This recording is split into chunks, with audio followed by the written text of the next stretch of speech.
بسم اللہ الرحمن الرحیم۔ السلام علیکم ورحمۃ اللہ وبرکاتہ۔ شیخ سعدی بیان کرتے ہیں، خلیفہ ہارون الرشید کا ایک بیٹا غصے کی حالت میں باپ کے پاس آیا کہ مجھے فلاں سپاہی زادے یعنی سپاہی کے لڑکے نے گالی دی ہے۔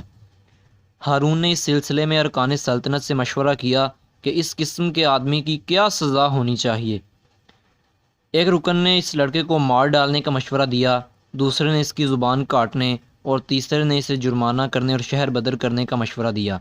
اس پر ہارون بولا، اے بیٹے، نیکی اور دلیری یہ ہے کہ تو اسے معاف کر دے، اور اگر تو ایسا نہیں کر سکتا تو پھر تو بھی اسے گالی دے دے، اور یہ گالی اتنی زیادہ نہ ہو کہ انتقام کی حد سے گزر جائے، اس لیے کہ پھر ظلم تیری طرف سے اور دعویٰ دشمن کی طرف سے ہوگا۔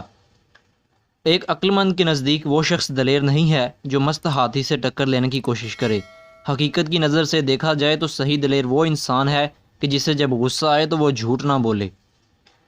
کسی شخص کو ایک بد فطرت آدمی نے گالی دی، اس شخص نے گالی برداشت کر لی اور کہا کہ اے اچھے انجام والے، تو جو کچھ بھی مجھے کہے گا کہ تو وہ ہے یعنی برا ہے، میں تیرے اس قول سے بھی زیادہ برا ہوں گا، اس لیے کہ مجھے اپنے عیبوں کا جس قدر علم ہے تجھے اتنا نہیں ہے۔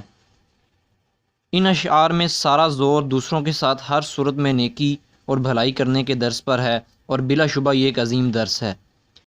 اگر اس پر عمل کیا جائے تو انسان صحیح معنوں میں اشرف المخلوقات بن جائے۔ حضور اکرم صلی اللہ علیہ وآلہ وسلم نے اپنے اسی حسن اخلاق سے ایک جاہل اور قاتل قوم کو صحیح انسان بنایا۔